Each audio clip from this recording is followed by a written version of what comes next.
Bonjour tout le monde, aujourd'hui dans cette vidéo nous allons parler de l'alimentation ultra transformée et de son impact sur notre corps, que ce soit au niveau de notre santé ou bien tout simplement de notre composition corporelle. Pour cela je vais m'appuyer sur une étude qui traite de ce sujet, on va pouvoir voir comment elle a été faite, on va décrire un petit peu ses résultats et puis ensuite on verra en discussion à la fin ce qu'il est possible de faire à notre niveau. Pour commencer, l'alimentation ultra transformée vient d'un aliment brut récolté, donc que ce soit un produit végétal ou animal, qui passe par la chaîne agroalimentaire, qui subit une transformation, avant de se retrouver ensuite dans notre assiette. Donc au final, en supermarché, on retrouve énormément de produits justement ultra transformés.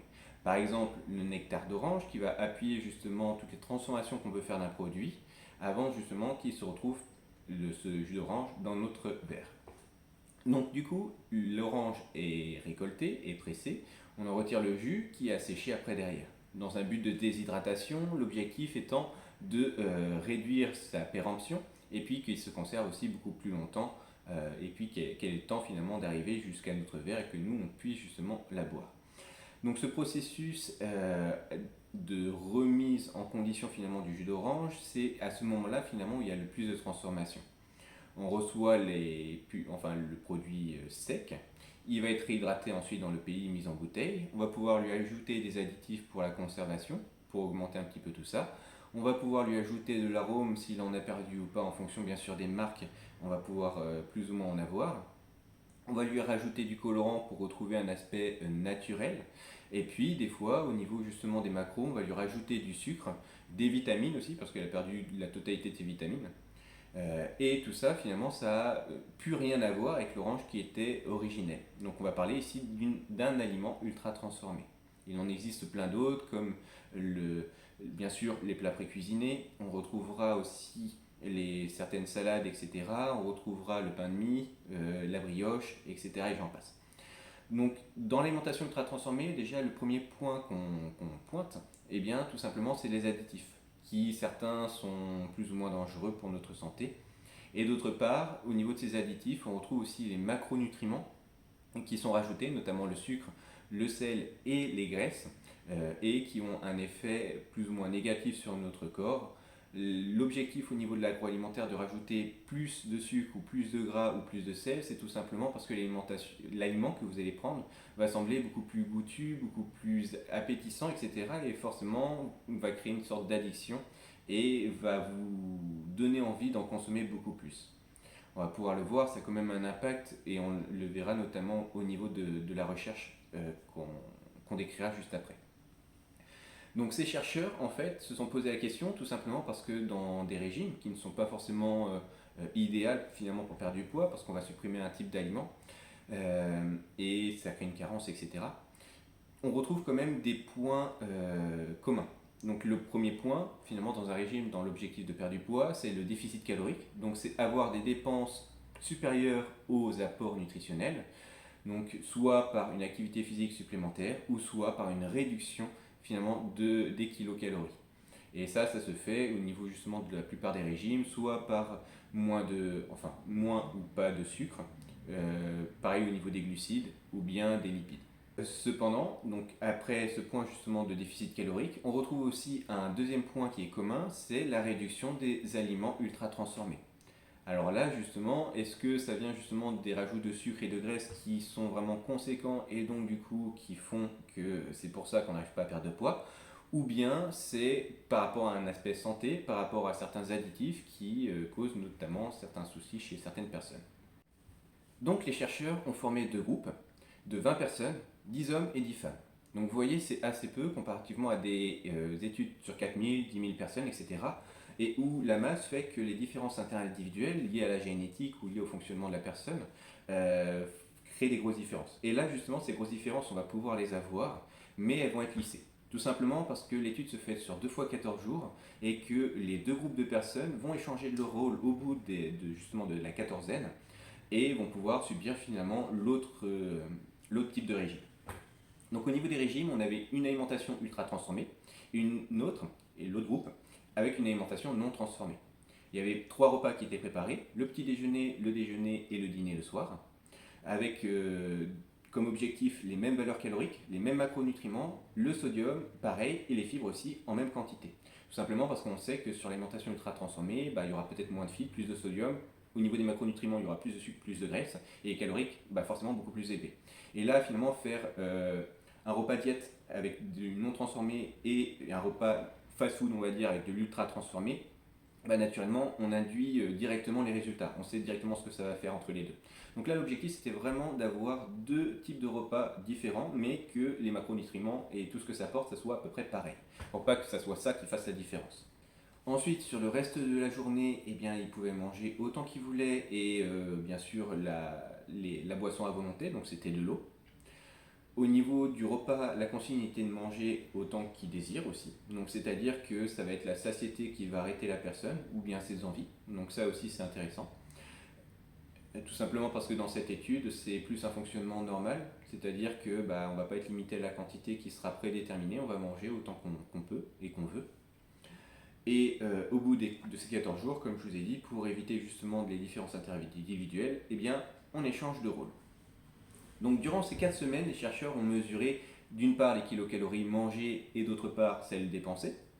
Ensuite, ils ont fait une prise de sang, ils ont fait aussi une imagerie du foie pour constater un petit peu les changements au niveau des triglycérides qui sont les graisses qui circulent dans notre sang. Des mesures des constantes physiques, donc telles que le poids du corps, la masse grasse, la masse maigre, ainsi qu'un questionnaire par rapport à l'alimentation, donc notamment le fait d'apprécier le repas.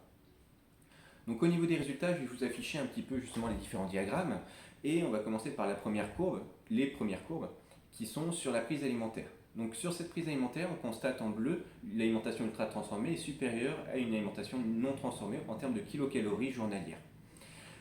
Donc en moyenne, on sait que cette alimentation ultra transformée a une consommation supérieure de 106, en moyenne, 106 kilocalories en plus, comparé à une alimentation non transformée.